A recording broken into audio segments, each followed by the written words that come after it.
So it's June 6, 1985 at the Troubadour. Slash and Steven joined the band 4 or 5 days before that. The feeling I was getting watching and taking pictures of this is wow. Wherever I pointed to, there was something to grab. I was going through film like toilet paper. My heart was pumping because everything sounded so cool and so good, and they sound like they've been playing together for like months, and yet they've only been together 4 or 5 days. I knew that all they got to do is stay together and not die or go to jail, and they're going to make it. Marc became sort of, when Guns N' Roses formed, he was sort of like a sixth guy in there. He was always around. He had unlimited access to the band, especially in the early days when, you know, he was really the only guy who cared about the band. I think he believed in us.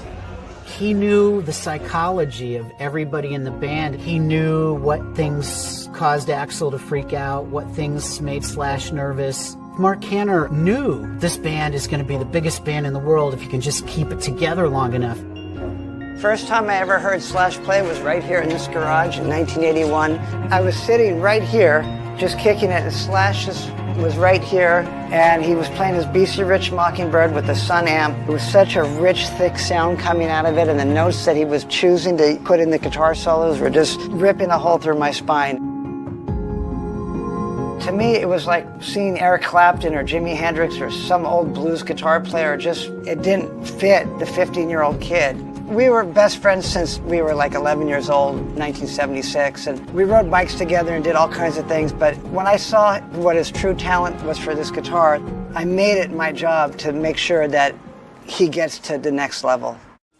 Here we are in the garage of all the Reckless Road books and photos. Here's a cool photo from Slash. It was the first gig with the Appetite for Destruction lineup, June 6, 1985 at the Troubadour. Oh, here it is. A video camera with the original Guns N' Roses sticker from 1986. I haven't been in here in a while. Here's my Canon AE1. All the photos from Reckless Road were shot from this camera. And here it is, the old clunker right here. You drop in the VHS tape, hit record. I filmed 30 Guns N' Roses shows with this camera. 10 to 15 minutes before a show, I used to get butterflies in my stomach because I needed to find a good place in the crowd where I could see the stage, where no one's heads or hands were going to be in my way. Nervousness, they're going to debut a new song, and I'm excited for it, to see how the crowd reacts. In 1985, 1986, they were writing songs, and they were all on the same page. September 28, 1985 at the Los Angeles street scene. March 21st, 1986 at Fender's Ballroom. February 28, 1986 at the Troubadour. It was like watching the Rolling Stones at the Coliseum. He's on the drum riser and he's just being Slash. Axl's just down on his knees, giving you 150%. Slash taking a moment, the most important show of his life. It was the night that got them signed, probably intoxicated and high. By then, they basically had the city by the balls. 1993, I started putting this together, which became my book, Reckless Road. And this is just my passion. Fans want to know where this came from, how it started. And so I felt that it was my duty to share this with the world and let them see what I was lucky enough to witness. I love them both. They're very special people to me. I wish they would love each other again, you know? Because we were all one big happy family. Slash was my best friend since I'm 11, but when I met Axl, we instantly became very, very close friends. At my wedding, well, the band was at my wedding, but we thought it would be cool if Axl could play November Rain while we walked down the aisle. But nobody knew what November Rain was because it was 2 years before it came out.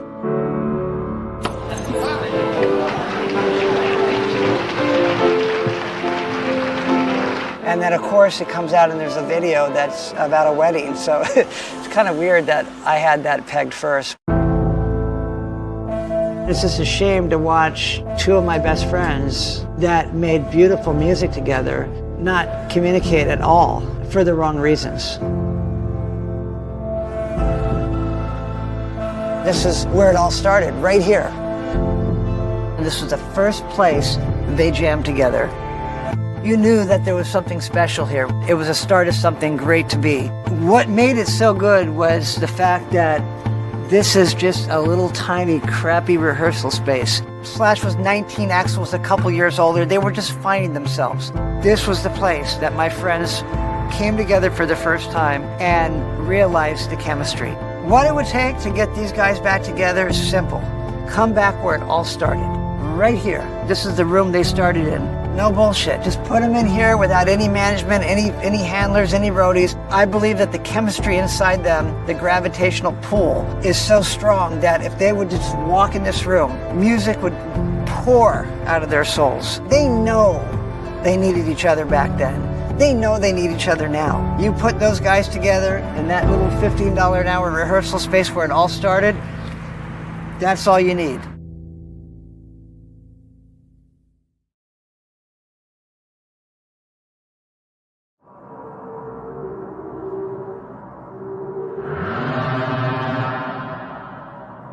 There was this anti-Guns N' Roses movement. They were too dangerous. I was like 26 years old at the time. I get called up into the de facto president of Geffen Records. He said, MTV is never going to play a video by Guns N' Roses. John Malone, who's a conservative Republican, owns half of the cable households that MTV is broadcast into. He basically told MTV if they showed any videos from this dangerous heroin junkie rock and roll band that he would take MTV off his cable networks. He said this company's not going to spend another penny on Guns N' Roses. The record is over. By the time the band hit the stage, I estimate there were like 6 record companies there. I could see like the beginning of some gigantic bidding war. Out comes the most charismatic lead singer I have ever seen.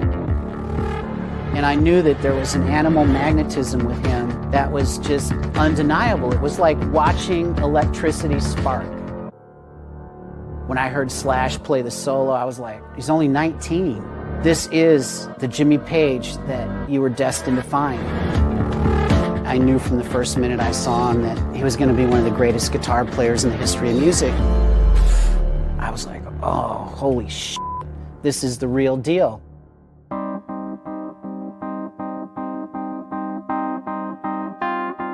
You know, I get this feeling about things, and it's just like an instinct. I stayed for 2 songs, basically, and I didn't even finish the second song. I saw all I needed to see.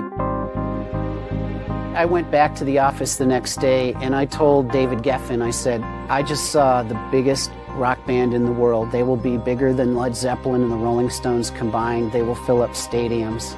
There was no way that I was going to live and breathe without getting that band signed.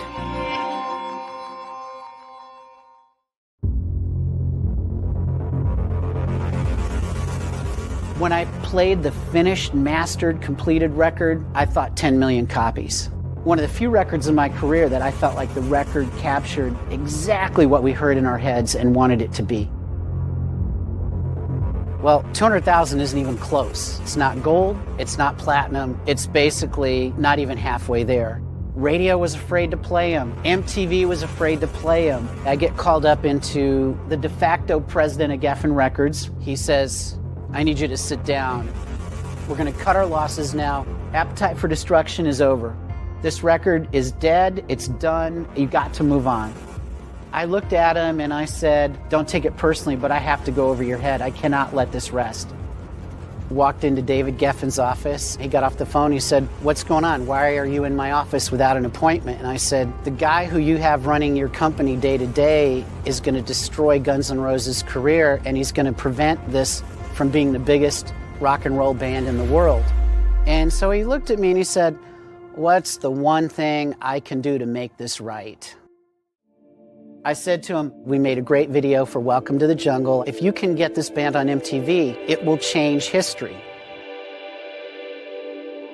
About 2 hours later, he called me up into his office, and then he looked at me and he goes, they're gonna play it. And then I was like super excited, yeah, and he goes, one time. And I'm like, one time? He goes, it's gonna be one time at 4 in the morning in New York, 1 a.m. in LA, Sunday night. Honestly, you asked me to do one thing, that's the best I could do. I woke up at like 3 or 4 in the afternoon and I had a bunch of missed calls from my office, and I was thinking they're probably gonna fire me or something, I don't know. The guy who called the most or seemed to be the most urgently wanting to see me was the head of promotion. And he goes, MTV just added the video. And I'm like, what?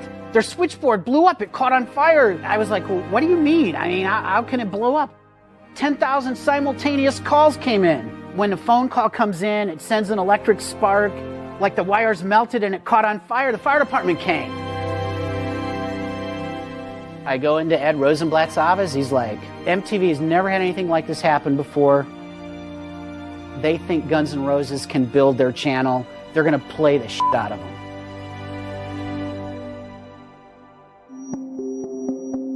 The sales exploded. Like in 2 weeks, we sold another 200,000 copies. It was literally like every kid that saw that video play that one time went out and bought the record immediately. It was sold out everywhere. We quickly made a video for Sweet Child of Mine, and we put that out, and it exploded. Every radio station in America played it. The record just started selling in millions. The last time I really was keeping track of numbers, it was at like 35 to 40 million copies. It was like a near-death experience where you die and you see the bright lights, and then all of a sudden you're pulled back into your body. That's how close to death that record came. From the minute I saw them at the Troubadour all the way to the band breaking up, we captured the last great breath of hard rock music in the world. There hasn't been anyone since then. Somewhere, there's gotta be some desperate kids. All they can think of or want to do is make great rock music. If there's another one, the next wave that are going to be the phoenix rising from the ashes, those kids gotta be somewhere, you know? I hope that I can find it. I mean, I'm here. There's gotta be some reason I'm here.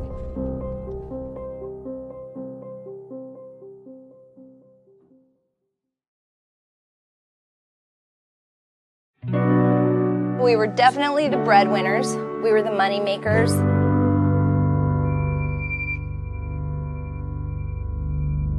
They were out hustling record contracts, and we were hustling our asses.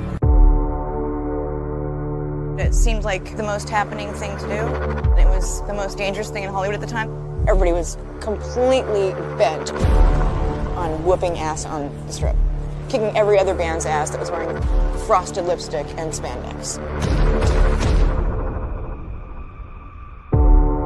Before all the fame and the fortune, 1984, 1985, the guys were struggling on the street, starving, and thank God they met us girls because we helped them survive.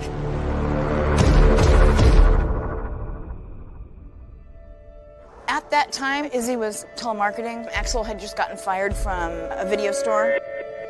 They were the underdog 110% of the time. They were always the bad guys. So of course, we wanted them to win. I was a stripper at the Seventh Veil, and we were making money. If they knocked on our door and they needed something, come on in. You know, the water's fine. They'd come take showers at the house, and when they were hungry, we'd feed them food and give them new clothes because they didn't even have any clothes to wear. Socks, razors, booze, drugs, cab fare, you know, whatever. I used to get phone calls from the road all the time. Izzy'd be like, we're out of gas. Can you get us bus fare back? Can you get us this? We lost the van. All kinds of crap would happen. I mean, anything that could go wrong went wrong 10 times over. And just nobody would give in. We were just too pissed off to give in. I was a dancer, I did their hair, I was a roadie, I handed out flyers, I did their makeup, I did wardrobe. They had an energy about them that just made you want to get involved.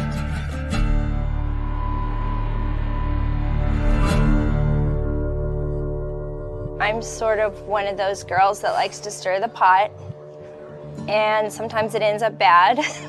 One night in the studio, Axl had his head on my lap and I was stroking his hair, and he closed his eyes and he was really serious, and he was like, Adriana, you know, in his Axl voice, you know, there's something I'd like you to do.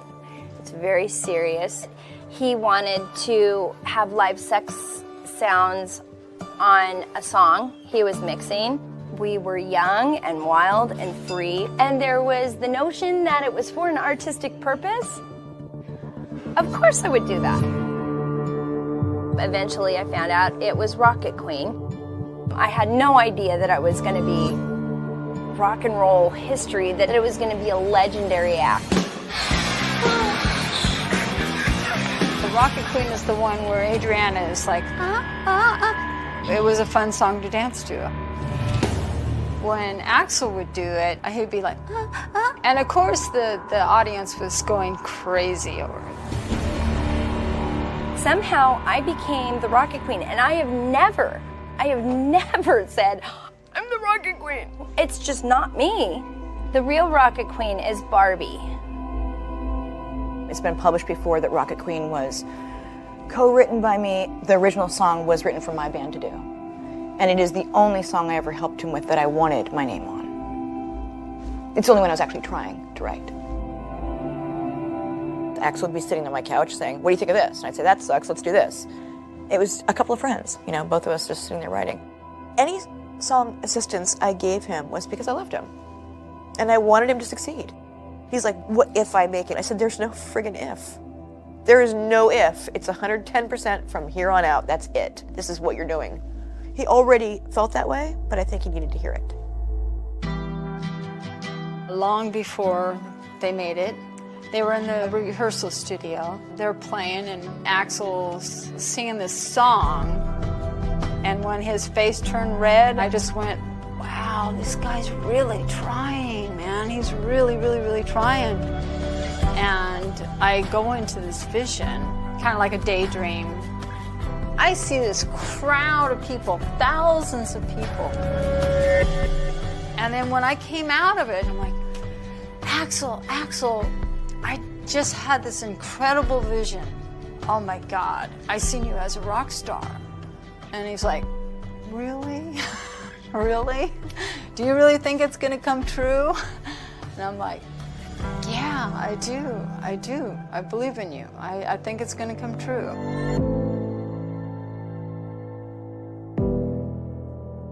Every landlord, boyfriend, girlfriend, my dad, everybody that I knew would ask me what the hell I was doing hanging around them. Those guys don't even look like they take a shower. What are you doing with those guys?